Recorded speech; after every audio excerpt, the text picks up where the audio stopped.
당연히 이길 줄 알았으니까 크게 관심 안 받고 있는 추미애 지사 당선에 대한 뉴스도 좀 봐야 될 겁니다. 뭐 박찬대도 그렇고 서울, 경기, 인천 지역은 쉽게 이겼다라고도 볼 수 있는데 문제는 이게 쉬운 게 아니라는 거예요. 일단 득표율도 그렇게 만족스럽지 못할 뿐더러 단체장 쪽에서, 경기도 단체장 쪽에서 상당히 많은 수를 국짐에게 내줬습니다. 그러니까 이것도 전체적으로 민주당 바람이 다 이거를 지금 유지하고 있다라고 보기 힘든 거예요. 즉, 서울은 뭐 조금 이따 얘기하겠지만 보수화 돼버렸다고 하지만 서울에서 벗어나서 경기 지역에 살고 있는 젊은 사람들도 역시나 100% 민주당의 정책에 동조하거나 민주당을 100% 받아들이지 않은 상태에서 이익 투표를 했다는 겁니다.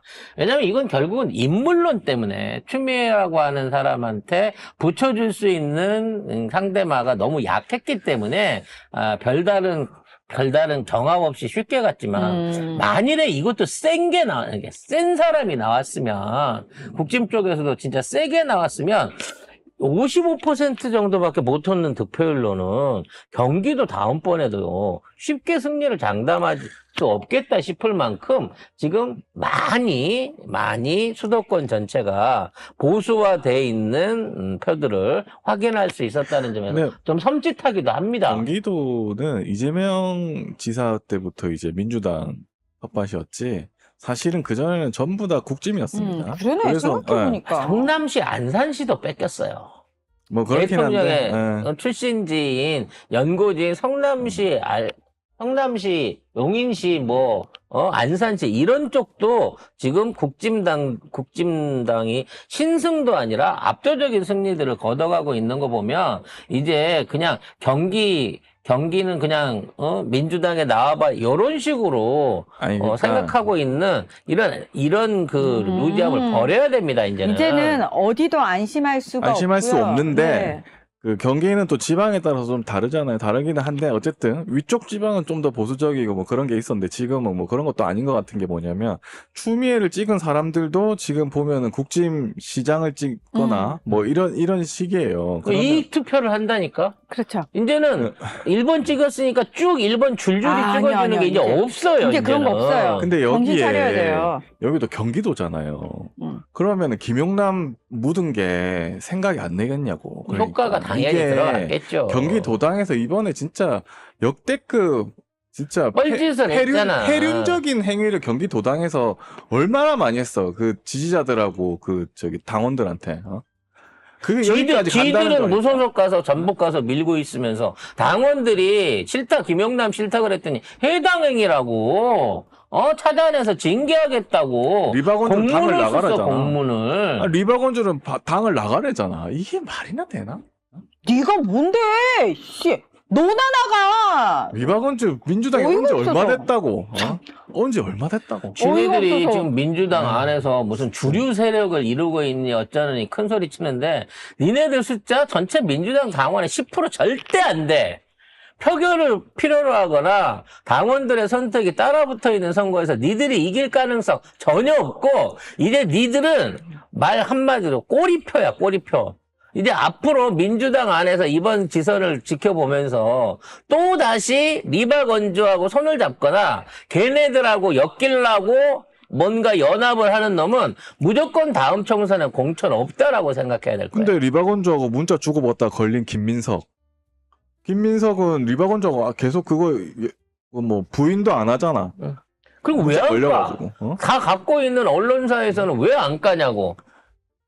근데 어쨌든 뭐 추미애 뭐 이제 당선자죠.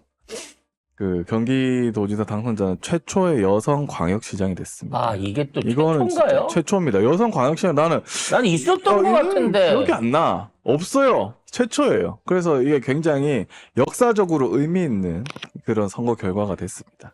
경기도가.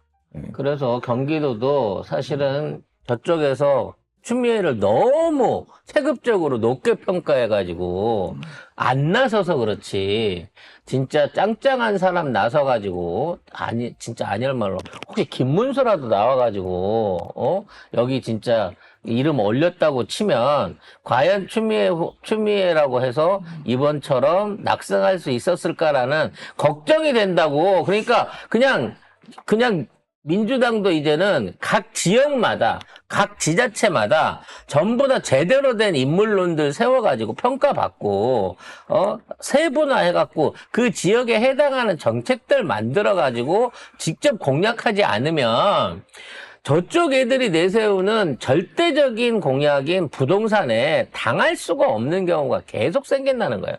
결국 이것도 다 부동산이에요.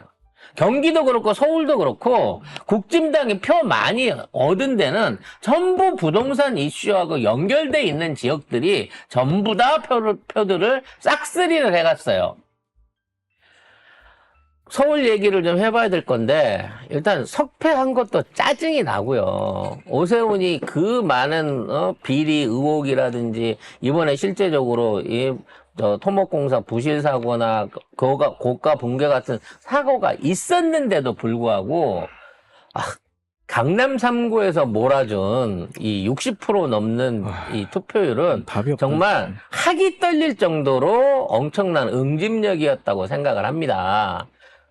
근데 문제는 뭐냐면 그것만 강남 3구에서만 몰표가 나왔으면 민주당이 예측한 대로 강남 3구 빼고 나머지 21개 구에서 전부 다 민주당이 승리를 할 수 있었다 그러면 그래도 이겼을 거예요. 근데 나머지 구들 안에 한강벨트에 연결돼 있는, 즉 한강 옆에서 어떤 형태로든지 부동산에 관련된 개발 이슈가 있었던 거는 오세훈이한테 4년을 속고도 또다시 4년을 더 기회를 주기 위해서 오세훈을 뽑았다는 겁니다. 즉 서울 시민들한테, 특히나 서울시 안에서 땅 갖고 집 갖고 있는 사람들한테 오세훈은요 부동산을 살려낼 신화로 보이는 모양이에요. 그래서 뭔 짓을 하든 한강버스라든 양갈비를 세우든 고가를 때려 부시든 종묘 앞에다가 고층 건물을 세우든지 간에 내 땅 올려줄 수 있는, 우리 지역 땅값 올려줄 수 있는 사람은 오세훈 뿐이다라고 하는 이 말도 안 되는 믿음이 결국은 또 한 번 이 선거 참사를 만들어낸 거예요. 근데 오세훈이 지킬까요? 오세훈이 지난 용산 대형 개발 계획부터 시작해가지고 오세훈이 그동안 사선을 하는 동안 얼마나 많은 부동산 공약들을 내놨습니까?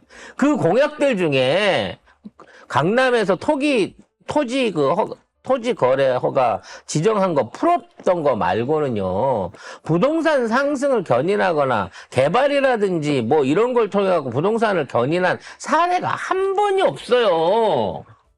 그럼에도 불구하고 그냥 선거 때 돼서 제가 부동산을 올리겠습니다라고 얘기하는 이거에 그 사람들은 계속해서 이걸 던진다는 거지. 근데 민주당이 더군다나 이재명 대통령이 나서갖고 부동산 투기는 망국의 병이라서 막아야 됩니다라고 하는 정책을 갖고 있는 이재명의 민주당 서울시 후보가 오세훈처럼 무조건 땅값 올려드리겠습니다라는 공약을 낼 수는 없잖아요. 그러면 왜 이 전략이 계속 안 먹히는가? 왜 저쪽의 전략이 계속 먹히는가에 대한 분석과 대책을 가지고 이번에 선거에 나섰어야 되는 거 아니냐는 거야.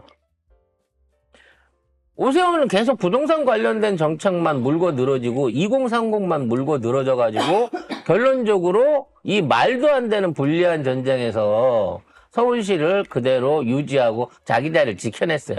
물론 한 짓거리를 생각하면 무슨 배임이나 횡령으로 찾아내갖고 모가지를 날릴 수 있는 기회도 앞으로 검찰 수사에서 나올지는 모르겠습니다만 일단 그런 짓거리를 하기에는 승리해버린 오세훈에 대한 서울 시민의 기대가 정치적으로 너무 부담이 된다는 거야. 이제는 뭔가 명확하고 확실한 범죄 사실을 찾아내갖고 거기에 대한 걸로 실제로 받아먹은 뇌물을 찾아내고 장부를 찾아내고 그와 관련된 정확한 증거를 만들어갖고 재판을 한다고 해도 2년 3년 질질 끌면서 임기를 유지해 나가면서 할 일 다 할 놈이란 말이에요.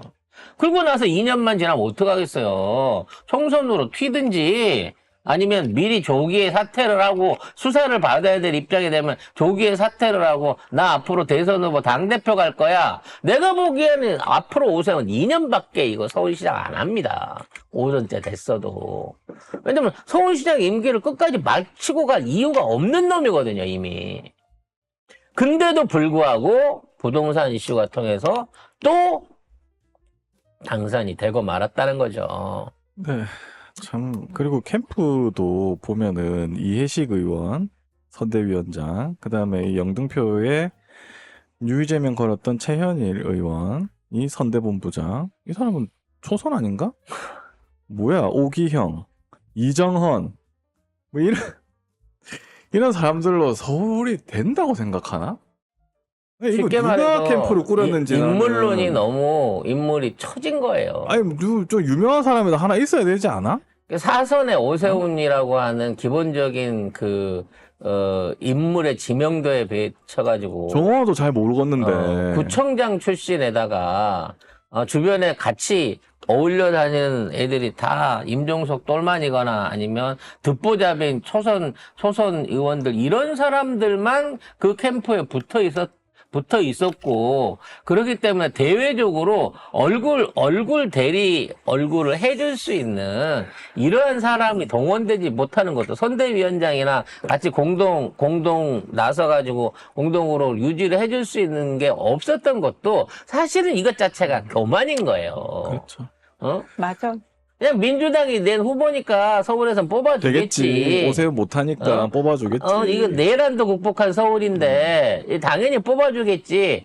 아니야. 그거는요. 내란은 내 자신의 위협이 와서 뽑아준 거고 오세훈은 아무리 쓰레기라 그래도 얘가 내 집 땅값을 올려줄 수 있는 사람이다라는 기대 때문에 뽑는 거예요. 그걸 같은 선상에 놓고 정치적으로 해석을 하니까 안 되지. 국회의원 오세훈이었으면 안 뽑혔을 거야. 그렇죠. 그럴 수 있고 그 다음에 또 약간 다른 결과가 뭐냐면은 오세훈이 되긴 했지만 생각보다 이제 치명적이지 않은 거는 서울시 의회가 민주당이 장악했습니다. 이번에 바뀌어가지고.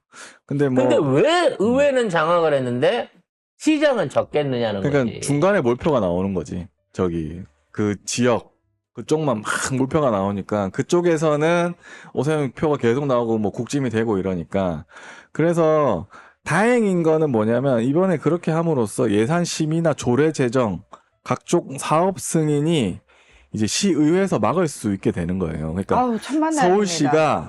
서울시장은 이제 아예 막 뭐 조례를 지가 마음대로 하거나 뭐 이런 게 안 돼. 그러니까 의회에서 막을 수 있는 권한이 생긴 거예요. 그래서 다른 데는 투표를 뭐 시장은 오세훈이 됐지만 요거 한다고 해서 시의회가 가만두면 안 될 것이다. 앞으로 또 한강버스 같은 사업을 벌리려고 하거나 또 말도 안 되는 입찰이나 뭔가 공사를 하려고 하게 되면 시의회에서 이거를 엄밀하게 잘 찾아가지고 감시하고 견제하고 그에 대한 어떤 통제를 할 수 있는 최소한의 권한을 마련했다는 거예요. 이건 역시도 유권자의 선택인 거야. 결론적으로 정원호라고 하는 인물이 뛰어나고 일 잘하는 행정가 출신이긴 하지만 지금 안 뛰어난데? 안 뛰어난데? 아니, 그러니까 말하자면 플래카드를 그걸로 걸었긴 하지만 그 이름값에 대한 부분이 민주당 후보가 되기에는 아직은 조금 부족했었던 부분이 근데 있었다는 난 거지. 캠프 전략도 잘못됐다 보는 게 이 뉴뉴거리던 사람들이 정원호 캠프에 있었고 그다음에 하정우 캠프에 있었는데 이 공통점이 뭐냐면 방송이 잘 안 나갔어. 그러니까 얼굴이 많이 안 알려졌는데 그러니까 그 지지자들은 많이 알죠. 지지자들은 그 전부터 알았고 하정우 속도 사실 알려진 지 얼마 안 됐잖아. 근데 이 뉴뉴거리는 애들이 방송에 나가서 이 사람은 홍보를 해야지. 그래야 지지자들이 보고 지지자를 많이 보는 방송에 가서 하정우라는 사람이 있고 정원호라는 사람이 있는데 지금 방송에 보니까 이 잘하더라 라고 신나게 해줘야 될 거 아니야. 이 사람 괜찮으니까 우리 뽑아봅시다. 신나게 해줘야 될 거 아니야. 근데 이 뉴뉴거리는 애들은 무슨 바람이 들었는지 모르겠는데 방송에 안 넣어보냈어요 거의. 그래가지고 더 안 그래도 이름을 잘 모르고 얼굴을 잘 모르는데 더 숨어버린 꼴이 돼버렸어. 그래 이 뉴뉴거리는 애들하고 같이 있으면 다 망해. 김관영 망했지. 김용남 망했지. 하정우 망했지. 정원호 망했어요. 그래 뉴뉴거는 애들 또 다른 게 뭐냐. 다른 데서 못 오게. 왜? 자기들이 이겼다고 하려고. 야, 당대표 오지 마.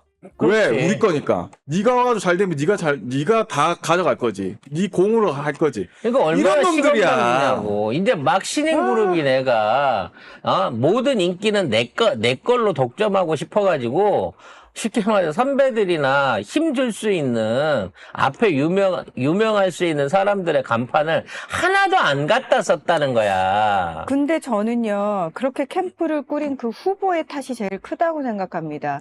저는 초보라서 잘 몰랐어요. 네.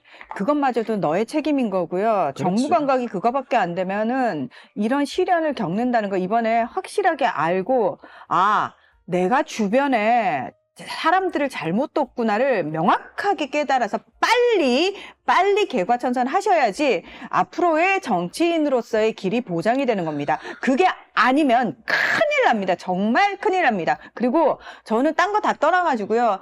민주당 개혁해야 되잖아요. 도대체 어떻게 해야 되냐고요? 저는 그냥 호남 보라고 얘기를 하고 싶어요. 호남에서는요. 20대들도 극우화되는 비율이 적습니다. 왜 그럴까요? 저는 호남이 하는 걸 봐야지 호남이 하는 걸 전체적으로 우리가 배우지 않고서는 민주당이 달라지지 않을 거라고 생각합니다. 호남이 무슨 대통령이 많이 났어요? 이 김대중 대통령 한 명 난 이후에 한 번도 호남 출신 대통령 후보가 뭐 정동영도 있긴 있었습니다만 성공하거나 중앙정치에서 약진해 본 적이 없습니다. 늘 언제나 대선 때 되면 영남 후보론부터 먼저 나오죠. 역차별 때문에. 저도 저도 그렇게 생각합니다. 그래서 이제는 이재명 정부에서는 저는요 확실하게 호남 제대로 개발시켜 줘야 되는 거 진짜 계속 얘기할 겁니다. 호남 홀대하면 안 되고 호남 무조건 경상도 2~3배 아니 10배까지 저는 개발시켜 줘야 되고요. 수도권 서울보다 더 돈 많이 내려 보내줘야 되는 게 저는 맞다라고 생각을 하고요. 그다음에 또 하나 민주당도 함부로 호남 홀대하지 말아라라고 얘기를 하고 싶고요. 아무거나 말뚝만 꽂으면 당선된다라는 생각 가지지 말라는 거예요. 민주당 사람들은. 맞아요. 이번에 전남에서도 조국혁신당 출신 2사람이 당선이 됐고 당선됐습니다. 그쪽에서는 진짜로 인물론 보는 사람들입니다. 그리고 분열해서 싸우는 꼬라지 절대 그거 가만 놔두지 않습니다. 물론 그 안에 신천지도 있고 일부 조직 세력도 있죠. 그러니까 전북에서 저렇게 이길 걸로 자신을 하고 왜 굳이 익산에 가갖고 익산에서 김민석이가 정치 다시 하겠다고 주소지 옮기고 그러겠어요. 결국에 한병도 지역구니까 두루두루해서 결국 그 안에서 호남을 중심으로 해서 민주당의 어떤 당권을 노린다 이런 생각 갖고 있는 모양인데 그따위 공치모 출신 애들이 내려가갖고 호남에서 자리 잡고 표 주세요 한다고 그래서 표 주지 않습니다. 뉴뉴거리들 새끼들 때문에 다 망했어. 그 새끼들 책임질 거야? 아니잖아. 그래놓고 지들이 망쳐놓고 정청래 보고 책임지라고 한다. 지금 와서 정청래 책임론을 언론이나 지금 뉴 이재명 그룹 안에서 들고 나온다 그러면 너 말 잘했다 그러고 이제 뚝까 팰 일밖에 없어요. 왜? 지들은 다 망치는 일에만 일조를 했지 묻어서 잘된 사람이 누가 있냐고. 저기 혹시 김민세가 지금 호남 간다고 하니까 오냐 너 잘 왔다라고 하지 않으실 거잖아요. 호남 분들은. 그럼. 네가 어디라고 여기로 와 이 새끼가 이렇게 반응하실 거잖아요. 네. 뜬금없이 익산을 왜 가냐고.